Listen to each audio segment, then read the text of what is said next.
On va parler maintenant de communication. Les enseignes consacrent une part de plus en plus importante de leur budget à la communication. Pensez-vous que ce sont ces investissements qui ont permis au marché de croître de 2% en 2009 ? Très franchement, j'en doute. Je pense que l'avenir passe par l'arrêt de cette course au budget de communication. D'abord, je pense que d'un point de vue économique, ces dépenses de communication sont démesurées par rapport au poids du secteur, pour une efficacité économique qui, pour moi, n'est pas du tout démontrée. De mon point de vue, cette surcommunication crée une confusion dans l'esprit des consommateurs.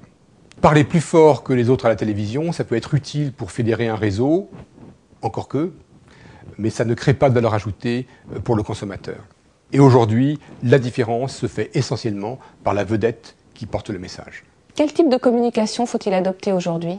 Je pense en particulier à une communication plus personnalisée, plus ciblée. Dans le monde anonyme dans lequel on vit, chacun d'entre nous a besoin d'être reconnu en tant que personne. Et je pense que le marketing direct a un grand avenir devant lui. Et je pense aussi qu'on devrait davantage investir sur le point de vente, sur son emplacement, sur sa taille, sur son attractivité.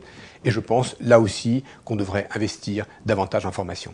Les opticiens ont actuellement une mauvaise image auprès du grand public, mais aussi des autorités et des complémentaires santé.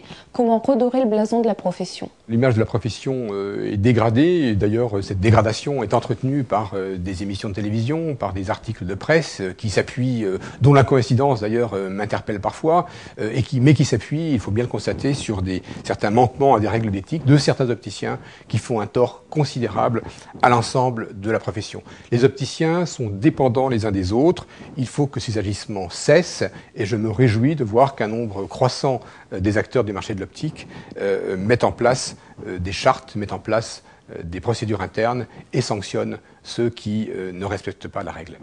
Je pense aussi que le syndicalisme professionnel serait à même de promouvoir l'image de la profession, et je ne peux là aussi que regretter la division syndicale dont la profession n'a vraiment pas besoin et qui traduit plus des questions de personnes que des divergences de fond.